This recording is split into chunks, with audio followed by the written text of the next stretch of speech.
She sat helpless in the cafeteria, her broken wheelchair in pieces around her, classmates laughing, phones recording.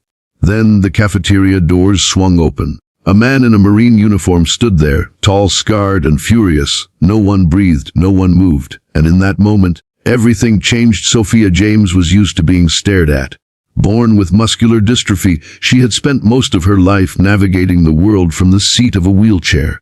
At 16, she had learned how to be invisible, how to avoid eye contact in hallways, how to shrink herself in class discussions, and how to pretend like the whispers didn't hurt. She didn't want pity. She just wanted to be normal.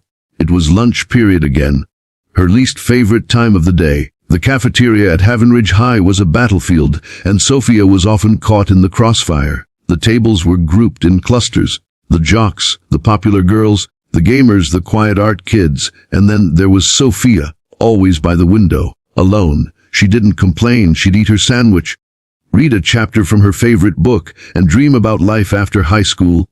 Maybe she'd become a writer, or a teacher, or even a motivational speaker like the ones who used to visit her elementary school. Her brother, Caleb, always told her she was born to lead, and she believed him, because Caleb never lied. But Caleb wasn't home anymore. He was deployed overseas, a proud Marine. He sent her letters when he could, and she kept them all in a little wooden box. He was the only one who truly saw her, not the wheelchair. This particular Tuesday started like every other, quiet, ordinary, and painfully dull. Sophia rolled into the cafeteria, tray in hand, scanning for a safe corner. But something felt off. There were eyes on her, more than usual. Then she saw them. Logan Price and his crew. 3 football players with too much muscle and too little heart. They were leaning against the vending machine, watching her like vultures circling prey. Sophia lowered her gaze and tried to roll past, but Logan stepped in front of her. "Hey, speed racer, lose your pit crew," he sneered, nudging her tray with his elbow.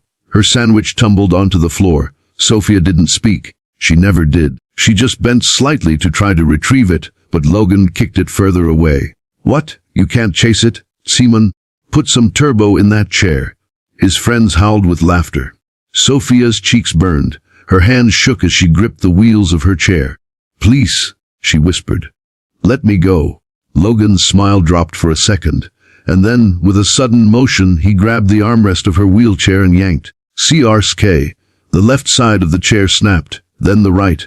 Metal twisted and plastic shattered as the boys flipped it over with her still in it. Her body hit the cold cafeteria floor, limbs flailing, helpless. A gasp went through the room, phones came out. Some students laughed, others just froze, and Sophia, she didn't cry. She just lay there, eyes staring at the ceiling, completely silent. It wasn't the fall that hurt. It was the humiliation. The principal wasn't around. The lunch lady screamed for help, but no teacher was close enough. Sophia heard the mocking voices, the jokes, the laughter, but none of them heard the heavy boots storming down the hallway. None of them saw the shadow at the cafeteria doors. Until they burst open, the room fell into stunned silence.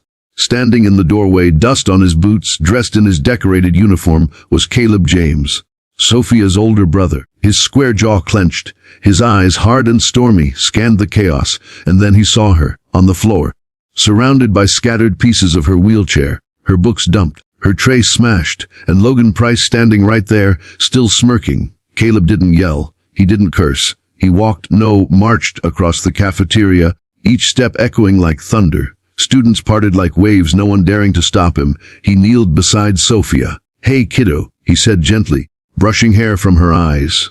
"You okay?" Sophia's lip quivered. "They broke it," she whispered. "I didn't do anything." Caleb swallowed hard. The muscles in his jaw flexed. Then he stood, turned, and faced Logan. "You think she's weak?" Caleb asked, voice like steel. Logan, now slightly paler, tried to laugh. "Who even are you, man? Her bodyguard?" "No," Caleb said, stepping closer. "Her brother, and a United States Marine."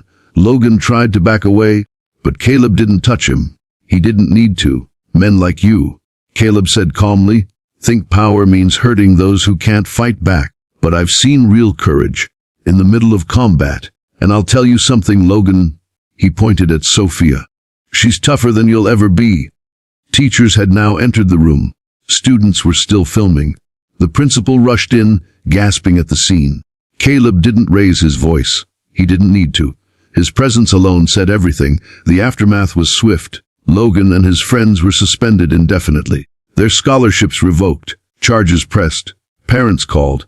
But more than that, something had changed in the school. Sophia became more than the girl in the chair. She became the girl with the Marine brother. The one who got up, even when the world knocked her down. The school rallied for her. Donations poured in for a new customized wheelchair, but Sophia didn't want charity. Instead, she used it to start a school fund for other kids with disabilities. And when she stood on stage at the school assembly a few weeks later, microphone trembling in her hands, her words silenced the auditorium.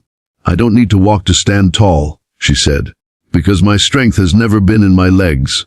It's in my heart. And thanks to my brother, and the few people here who do see me, I know I'm not alone anymore." The students rose to their feet, not out of pity but out of respect, and in the front row Caleb smiled, not just proud but inspired. He had fought many battles in war, but Sophia, she had fought one at home, and she won. Sometimes the strongest people are the ones we overlook, but strength isn't in muscles or uniforms or loud voices. It's in standing up when life pushes you down. It's in kindness. It's in courage. And sometimes it's in a wheelchair.